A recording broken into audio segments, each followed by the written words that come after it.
Dan ada lowongan pekerjaan misalnya untuk PPSU dan sebagainya, mereka punya hak untuk itu, jangan kemudian malah tidak diperbolehkan. Semakin mereka dijauhkan, maka mereka akan bisa kembali seperti apa yang dilakukan sebelumnya. Kalau saya, cara pandangan saya dirangkul, bukan dijauhin. Jadi salah satu hal yang menonjol di sini adalah lahan, karena lahannya tumpang tindih dengan Kodam Jaya. Maka untuk itu perlu dicek kembali apakah memang betul permasalahan ini karena ada tumpang tindih. Dan selama ini sudah difasilitasi oleh Pak Darmadi, anggota DPR RI dari PDI Perjuangan. Kalau saya ini nanti saya akan bantu memfasilitasi supaya hal yang seperti ini bisa duduk bersama untuk diselesaikan. Karena memang ini pasti persoalan tumpang tindihnya yang panjang banget. Tadi kan juga disampaikan oleh Ketua RW mulai zaman Kenil kan sebelum kemerdekaan.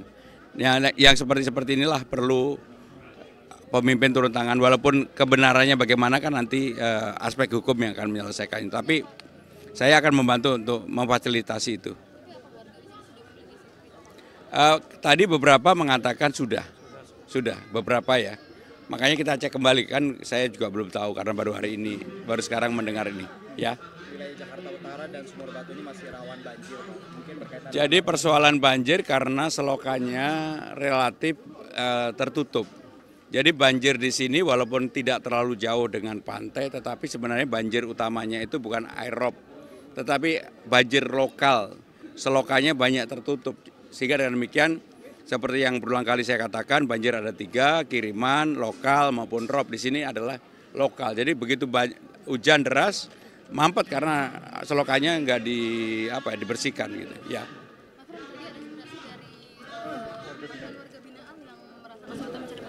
Jadi saya termasuk yang berpandangan warga binaan yang telah menyelesaikan masa hukumannya harus diterima oleh siapa saja, termasuk masyarakat dan pemerintah, dan harus diperlakukan yang sama.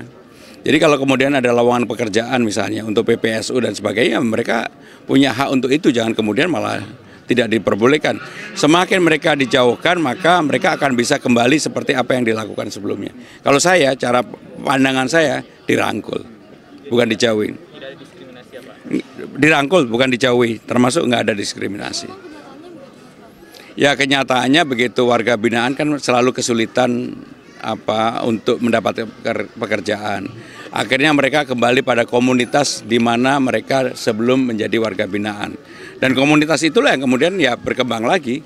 Jadi kalau saya ya harus ada diputuskan dari komunitas sebelumnya. Ya. Kapan nanti mau menjamin nih warga binaan bisa menjadi PPSU? Oh ya nggak ada yang menjamin ya. Kalau dia tidak lulus ya nggak bisa. Ya. Ketua RW 03 Pak Dani, Ketua RW 06 Pak Toto, dan Bapak Ibu saudara-saudara sekalian. Yang pertama tadi saya hitung dari ujung ke ujung salamannya panjang. Dan saya tahu karena saya sudah keliling dari kelurahan ke kelurahan hampir semua daerah di Jakarta ini. Saya tahu pasti di RW ini 03 maupun 06 saya akan mendapatkan dukungan yang baik sekali. Sebelum saya menjawab apa yang tadi disampaikan oleh Pak Dani mengenai tanah yang kemudian ada sengketa dengan Kodam Jaya. Yang pertama saya ingin menjawab beberapa pertanyaan ketika saya salaman tadi. Banyak yang menanyakan tentang kartu lansia. Banyak sekali sekarang ini karena pendataannya tidak benar, maka yang berhak untuk dapat malah tidak dapat. Yang harusnya tidak dapat malah dapat. Maka dengan demikian untuk kartu lansia, pendataannya akan kami perbaiki kembali kalau saya jadi gubernur. Cara memperbaiki bagaimana? Sama dengan kartu Jakarta Pintar. Kalau bapak-bapak, ibu-ibu sekalian urus anaknya KJP, pasti perginya ke rawa bunga. Betul nggak? Berangkat jadi ibu-ibu sekalian. Untuk KJP, kalau saya mendapatkan amanah ini nggak perlu lagi pergi ke rawa bunga, cukup diurus di Sunter saja, nggak perlu kemana-mana. Sebab apa? Kalau pergi ke sana kemari, ibu nggak ada yang kenal di sana. Di pingpong kanan kiri, mau tahu nanya malu. seharian di sana nggak selesai. Sehingga dengan demikian untuk per kecamatan kami akan selesaikan di masing-masing kecamatan. Yang berikutnya, banyak sekali. Kan sekarang ini bulanannya dapat insentifnya 500. Mau nggak? Bu, bener mau Bu. Ibu Dawis atau Jumantik? Termasuk RT RW. Jadi Pak RW, tapi ini uang insentif ya, bukan uang gaji. Waduh, banyak sekali yang menanyakan kepada saya, apa sih program utamanya? Yang pertama, saya ingin menyelesaikan persoalan-persoalan yang ada di masyarakat, yang ada di rakyat, yang ada dari bawah, yang selama ini tidak pernah diselesaikan. Itulah yang menjadi konsentrasi saya sepenuhnya untuk menyelesaikan itu. Kalau untuk kelas menengah ke atas yang namanya Sudirman, Tamrin dan sebagainya, udahlah, yang ngurusin udah terlalu banyak. Tetapi masyarakat di bawah ini yang mengurusi sangat terbatas.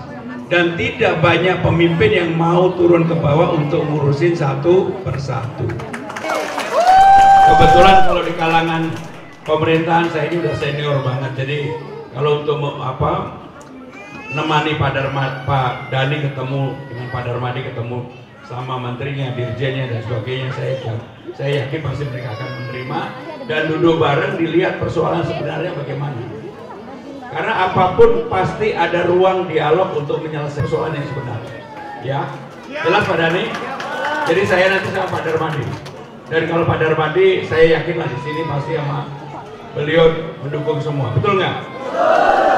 Bapak Ibu saudara-saudara sekalian, sebelum saya tutup, saya memberikan kesempatan. Pak RT 9, saya mohon Bapak kalau seandainya jadi bapak orang, Jadi memang selalu pada setiap tempat persoalan paling mendasar itu pendataan untuk kartu lansia, Jakarta Sehat, Jakarta Pintar, dan mungkin kadang-kadang juga untuk Jumantik dan Dasawisma. Sehingga dengan demikian itulah yang harus dilakukan perbaikan di awal kalau memang saya mendapatkan amanah itu. Dan saya yakin sekarang ini kan semuanya dipusatkan ke Rawabunga, terlalu jauh lah. Dari Kebonjuru orang harus pergi ke Rawabunga sampai sana. Udah memakan waktu 1,5–2 jam, antriannya panjang, nggak selesai, balik lagi, besok datang lagi. Sehingga dengan demikian kebijakannya akan kami rubah, diselesaikan di kecamatannya masing-masing. Dan saya yakin itu akan memotong waktu yang sangat banyak, dan juga yang paling penting adalah ada orang di kecamatan yang bisa bertanggung jawab secara langsung terhadap pendataan itu. Tadi sudah mulai pakai jaring asmara juga ya Pak, yang nulis-nulis. Ya memang selain belanja masalah secara langsung yang saya lakukan, saya juga membuka diri kepada siapa aja yang ingin menyampaikan aspirasinya, kami akan terima. Prosesnya gimana sih Pak dari warga yang menuliskan di jaring? Kan ada tulisannya, kemudian ada tempat PO Box dan sebagainya, dan biasanya karena kita juga punya jaringan sampai dengan RT RW, bahkan sampai anak ranting jadi di bawahnya, sehingga selalu ada yang akan mengkoleksi, mengumpulkan itu. Mas Pram, kan ini kan nanti debat kedua selanjutnya ini kan berkaitan dengan kesejahteraan masyarakat begitu ya. Nah, apakah ada yang dipersiapkan untuk? Jadi saya sudah membaca persiapan untuk debat yang kedua yang akan diadakan pada tanggal 27 Oktober ini.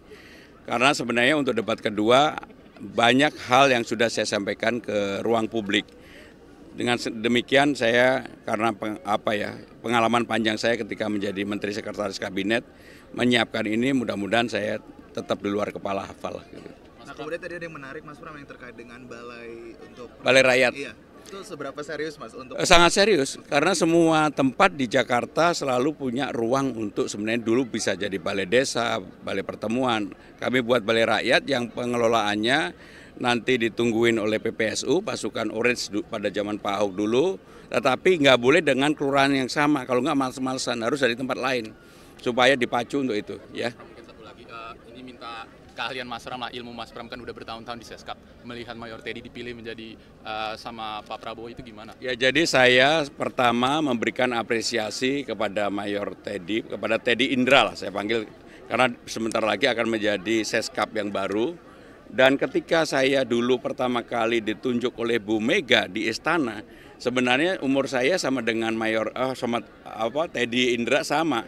Dan saya mengenal Teddy ini sudah cukup lama, kapasitas, kapabilitas, dia juga dibandingkan dengan saya langsung bekerja untuk Presiden Megawati, dia pernah bersama Pak Jokowi dan kemudian dengan Pak Prabowo. Sehingga pengalaman ini menjadi hal yang kuat bagi Teddy Indra untuk menjadi Seskap yang baru. Dan juga saya tahu ketika dia sekolah di Amerika, dia termasuk salah satu mahasiswa untuk S2 yang terbaik. Terkait dengan kedudukan lembaganya Pak yang berada di bawah Mensesnek sekarang? Untuk itu saya tidak mau campur tangan karena itu kewenangan sepenuhnya Presiden. Tetapi saya yakin Pak Teddy Indra, sekarang karena sudah jadi Seskap ya, Pak Teddy Indra ini pasti akan mampu untuk menjadi Seskap yang baik karena pengalaman dia 2 kali pernah memberikan support untuk Pak Jokowi maupun Pak Prabowo. Berarti sebenarnya itu di bawah Presiden ya? Ya kalau Sekap itu pasti di bawah Presiden karena memang heavy-nya di bawah Presiden dan pasti dia akan nempel ke Presiden. Mas, tapi melihat peraturannya kan saat ini belum ada untuk Saya nggak di tahu. bawah Mensesnek. Saya nggak tahu. Saya juga nggak mau ikut campur untuk itu karena itu kewenangan sepenuhnya Presiden.